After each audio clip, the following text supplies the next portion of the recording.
ಉಡಾಯಿಸೋ ಖಾರ ಬಣ್ಣ ರುಚಿಯನ್ನು ನೀಡುತ್ತದೆ. ಮೆಣಸಿನ ಪುಡಿ ಚಿಂದಿ ಉಡಾಯಿಸೋ ಖಾರ ಬಣ್ಣ ರುಚಿ. ಹೀಗೆ ಜಾತಿಗಣತಿ ವಿರುದ್ಧವಾಗಿ ರಾಜಕೀಯ ನಾಯಕರುಗಳ ಪರ ವಿರೋಧ ವಾಕ್ಸಮರ ತಾರಕಕ್ಕೇರ್ತಾ ಇದೆ. ಹಿಂದೂಗಳನ್ನ ಒಡೆಯೋದಕ್ಕೆ ಕಾಂಗ್ರೆಸ್ ಯತ್ನಿಸ್ತಾ ಇದೆ ಅಂತ ಬಿಜೆಪಿ ಹರಿಹಾಯ್ತಾ ಇದ್ರೆ ಪೆನ್ನು ಪೇಪರ್ ಕೊಡಿ ಅಂತ ಹೇಳಿದವರು ಈಗ ಎಲ್ಲಿದ್ದಾರೆ ಅಂತ ಡಿ.ಕೆ. ಶಿವಕುಮಾರ್ಗೆ ಕೇಂದ್ರ ಸಚಿವ ಎಚ್.ಡಿ. ಕುಮಾರಸ್ವಾಮಿ ಅವರು ತಿವಿತಾ ಇದ್ದಾರೆ.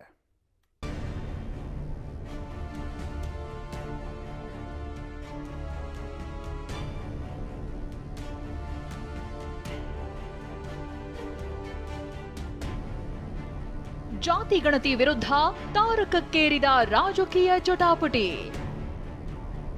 ಜಾತಿ ಗಣತಿಯೋ ದ್ವೇಷದ ಗಣತಿಯೋ ಎಂದು ಎಚ್ಡಿಕೆ ಕಿಡಿ. ಜಾತಿ ಗಣತಿಯನ್ನು ಜೇನುಗೂಡಿಗೆ ಕಲ್ಲು ಹೊಡೆದಿರೋ ಸರ್ಕಾರ ರಾಜ್ಯ ರಾಜಕೀಯದಲ್ಲಿ ಕೋಲಾಹಲ ಸೃಷ್ಟಿಸಿದೆ. ಕೇವಲ ಪ್ರತಿಪಕ್ಷಗಳು ಮಾತ್ರವಲ್ಲ, ಕಾಂಗ್ರೆಸ್ನಲ್ಲೇ ಕೆಲ ಸಚಿವರು ಶಾಸಕರಿಂದ ಜಾತಿ ಗಣತಿ ವರದಿಗೆ ವಿರೋಧ ವ್ಯಕ್ತವಾಗ್ತಿದೆ. ಇದೀಗ ಕೇಂದ್ರ ಸಚಿವ ಕುಮಾರಸ್ವಾಮಿ ಟ್ವೀಟ್ ಮೂಲಕ ಕಿಡಿಕಾರಿದ್ದಾರೆ. ಇದೇನು ಜಾತಿ ಗಣತಿಯೋ ದ್ವೇಷದ ಗಣತಿಯೋ ಅಂತ ಪ್ರಶ್ನಿಸಿದ್ದಾರೆ. ಡಿಸಿಎಂ ಡಿಕೆಶಿ ವಿರುದ್ಧವೂ ಹರಿಹಾಯ್ದಿರೋ ಕುಮಾರಸ್ವಾಮಿ, ನನಗೂ ಪೆನ್ನು ಪೇಪರ್ ಕೊಡಿ ಅಂದವರು ಏನು ಮಾಡ್ತಾರೆ ಅಂತ ಟ್ವೀಟ್ನಲ್ಲಿ ತಿವಿದಿದ್ದಾರೆ. ನಾನು ಒಂದು ನ್ಯಾಷನಲ್ ಪಾರ್ಟಿ ಸ್ಟೇಟ್ ಪ್ರೆಸಿಡೆಂಟ್ ಕಣ್ರಿ, ನನಗೆ ಎಲ್ಲರೂ ಸಮಾನ. ಈಗಷ್ಟೇ ಕಣ್ ತೆರೆದಿದ್ದೇವೆ, ಗಣತಿಗೆ ಯಾರ ವಿರೋಧವೂ ಇಲ್ಲ. ವಿರೋಧವಾದರೂ ಯಾಕಿರುತ್ತೆ ಹೇಳಿ ಎಂದು ಹೇಳಿ ಪ್ರಶ್ನಿಸಿದ್ದ ಸುದ್ದಿಗಾರರನ್ನೇ ತಳ್ಳಿಕೊಂಡು ಪಲಾಯನಗೈದರಲ್ಲ. ಪೆನ್ನು ಪೇಪರ್ ಕೊಟ್ಟ ಪಾಪಕ್ಕೆ ಒಕ್ಕಲಿಗ ಸಮಾಜ ಬೆಲೆ ತೆರುತ್ತಿದೆ.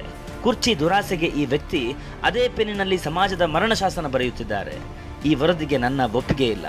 ಅನ್ಯಾಯದ ವಿರುದ್ಧ ಹೋರಾಟಕ್ಕೆ ನಾನು ಶತಸಿದ್ಧ.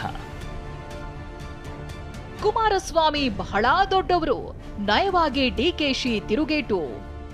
ಕುಮಾರಸ್ವಾಮಿ ಟ್ವೀಟ್ಗೆ ನಯವಾಗಿ ತಿರುಗೇಟು ನೀಡಿರೋ ಡಿಸಿಎಂ ಡಿಕೆಶಿ, ಅವರು ಬಹಳ ದೊಡ್ಡವರು, ಮಾತನಾಡ್ತಾರೆ, ಅನುಕೂಲಕ್ಕೆ ತಕ್ಕಂತೆ ಮಾತನಾಡ್ತಾರೆ ಅಂತ ಕುಟುಕಿದ್ದಾರೆ.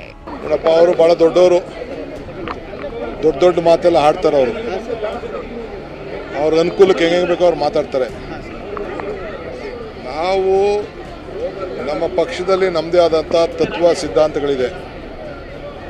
ಸರ್ವರಿಗೂ ಸಮಬಾಳು ಸಮಪಾಳು ಅಂತೇಳಿ. ಹಿಂದೂಗಳನ್ನ ಇಬ್ಬಾಗ ಮಾಡಲು ಯತ್ನ, ಬಿಜೆಪಿ ನಾಯಕರ ವಾಗ್ದಾಳಿ. ಜಾತಿ ಗಣತಿ ವರದಿ ವಿರುದ್ಧ ಬಿಜೆಪಿ ನಾಯಕರು ಕೆಂಡ ಕಾರ್ತಿದ್ದಾರೆ. ಸರ್ಕಾರ ಜಾತಿಗಳ ನಡುವೆ ಸಂಘರ್ಷ ತಂದಿಟ್ಟು ಹಿಂದೂಗಳನ್ನ ಇಬ್ಬಾಗ ಮಾಡಲು ಯತ್ನಿಸುತ್ತಿದೆ ಅಂತ ವಾಕ್ಪ್ರಹಾರ ನಡೆಸಿದ್ದಾರೆ. ನೋಡಿ, ದೇಶನ ಒಡೆದವ್ರಿಗೆ ಜಾತಿ ಒಡೆಯೋದು ಬೇರೆನಾ? ವೀರಶೈವ ಲಿಂಗಾಯತ ಅಂತ ಹೋದ್ ಸರಿ ಮಾಡಿ ಏನು ಮಕ್ಕಕ್ಕೆ ಮಂಗಳಾರತಿ ಆಯಿತು. ಈ ಸರಿ ಇದು ಬಿಟ್ಟಿದ್ದಾರೆ. ಇದು ಮಕ್ಕಕ್ಕೆ ಮಂಗಳಾರತಿ ಇಲ್ಲ, ಇಡೀ ಕಾಂಗ್ರೆಸ್ಗೆ ಮಂಗಳಾರತಿ ಆಗ್ತೈತಿ. ನೋಡಿ ಬರ್ತಾ ಈಗ ಸಮುದಾಯಗಳಲ್ಲಿ ಅವ್ರಿಗೆ ಮುಸ್ಲಿಮರನ್ನ ನೀವು ನಂಬರ್ 1 ಅಂತ ಮಾಡಿಬಿಟ್ಟಿದ್ದೀರಾ. ಈಗ ಅವರೇದು ಆದಮೇಲೆ ಅವ್ರಿಗೆ ಯಾಕೆ ಅಲ್ಪಸಂಖ್ಯಾತ ಸ್ಥಾನ ಕೊಡಬೇಕು? ನಂಬರ್ 1 ಆದಮೇಲೆ ತೆಗೆದಾಕಿ ಅಲ್ಪಸಂಖ್ಯಾತ ಸ್ಥಾನವನ್ನು. ಅವ್ರಿಗೆ ಯಾಕೆ ರಿಸರ್ವೇಷನ್ ಕೊಡಬೇಕು ನೀವು? ಆದರೆ ಸಿದ್ದರಾಮಯ್ಯನವರು ಇವತ್ತು ಈ ವಿಚಾರನ ಹಿಡ್ಕೊಂಡು ತಮ್ಮ ರಾಜಕೀಯ ಬುಡವನ್ನು ಅಸ್ತಿತ್ವವನ್ನು ಭದ್ರಗೊಳಿಸ್ತಕ್ಕಂಥ ಷಡ್ಯಂತ್ರದಿಂದಿದೆ. ಸಿದ್ದರಾಮಯ್ಯನವ್ರಿಗೆ ಕಳಕಳಿ ಇಲ್ಲ. ಸಿದ್ದರಾಮಯ್ಯನವ್ರಿಗೆ ಇವತ್ತು ನ್ಯಾಯ ಕೊಡಬೇಕು ಅಂತಕ್ಕಂಥ ಪ್ರಾಮಾಣಿಕ ಕಳಕಳಿ ಇದ್ದಿದ್ದೇ ಆದರೆ ಮುಖ್ಯಮಂತ್ರಿ ಸಿದ್ದರಾಮಯ್ಯನವರ ಹಿಂದಿನ ಅವಧಿಯಲ್ಲಿ 2015ರಲ್ಲೇ ವರದಿ ಬಂದಿತ್ತು, ಕಾಂತರಾಜ್ ವರದಿ. ಏನು 4 ವರ್ಷ ಕೂತ್ಕೊಂಡು ಏನು ಮಾಡಿದ್ರು ಸಿದ್ದರಾಮಯ್ಯನವರು? ಇದು ನನಗನ್ನಿಸ್ತಕ್ಕಂಥದ್ದು ಅಲ್ಪಾಯುಷಿ ಸರ್ಕಾರ. ಇದು ಸಮಯ ಕಾಯ್ತಾ ಇದ್ದಾರೆ.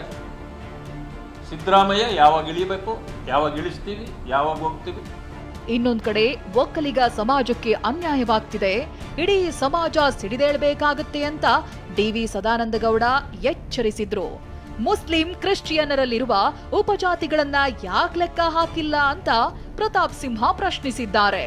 ಯಾವುದೋ ಒಂದು ಒಕ್ಕಲಿಗ ಸಮುದಾಯವನ್ನು ನಾನು ಕಂಟ್ರೋಲಿಗೆ ತರ್ತೇನೆ, ಅವರಿಗೆ ಕೊಡುವಂಥ ಹಕ್ಕುಗಳನ್ನು ಮೊಟಕುಗೊಳಿಸ್ತೇನೆ ಅಂತ ಏನಾದರೂ ಸಿದ್ದರಾಮಯ್ಯ ಆಲೋಚನೆ ಮಾಡಿದರೆ ಇದವರ ಕೊನೆಯ ದಿನಗಳನ್ನು ಅವರು ಎಣಿಸುವಂಥ ಕಾಲ ಅಂತ ನಾನು ಹೇಳಲಿಕ್ಕೆ ಇಚ್ಛೆ ಪಡ್ತಾ ಇದ್ದೇನೆ. ಹಿಂದೂ ಸಮಾಜವನ್ನು ಒಡಿಲಿಕ್ಕೆ ಹೊಟ್ಟಿದ್ದಾರೆ ಅಂತ ಹೇಳಿ ಭಾಳ ಸ್ಪಷ್ಟವಾಗುತ್ತೆ. ಅದರ ಜೊತೆಗೆ ಈ ಜಾತಿ ಅನ್ನೋದಿದೆಯಲ್ಲ, ಜಾತಿ ಉಪಜಾತಿ, ಲಿಂಗಾಯತರಲ್ಲಿ ಉಪಜಾತಿಗಳಲ್ಲಿ ಲೆಕ್ಕ ಹಾಕ್ತೀರಿ, ಒಕ್ಕಲಿಗರಲ್ಲಿ ಉಪಜಾತಿ ಲೆಕ್ಕ ಹಾಕ್ತೀರಿ, ಎಸ್ ಟಿ ಕ್ಯಾಟಗರಿಯಲ್ಲಿ ಉಪಜಾತಿಯನ್ನು ಲೆಕ್ಕ ಹಾಕ್ತೀರಿ, OBCನಲ್ಲಿ ಉಪಜಾತಿಗಳನ್ನು ಲೆಕ್ಕ ಹಾಕ್ತೀರಿ, ಕುರುಬ್ರಲ್ಲೂ ಉಪಜಾತಿಗಳನ್ನು ಲೆಕ್ಕ ಹಾಕ್ತೀರಿ. ಹಾಗಾದರೆ ಸರ್, ಸಾಬ್ರಲ್ಲಿ ಕ್ರಿಶ್ಚಿಯನ್ರಲ್ಲಿ ಜಾತಿ ಉಪಜಾತಿ ಮೇಲ್ಜಾತಿ ಕೆಳಜಾತಿ ಅಲ್ವಾ? ಬಿಜೆಪಿ ನಾಯಕರು ಹೀಗಂತ ಹೇಳ್ತಿದ್ರೆ ಕಾಂಗ್ರೆಸ್ ಡಿಸಿಎಂ ಡಿಕೆಶಿ ಸರ್ಕಾರದ ನಿಲುವನ್ನ ಸಮರ್ಥಿಸಿಕೊಂಡಿದ್ದಾರೆ. Bureau report, TV9.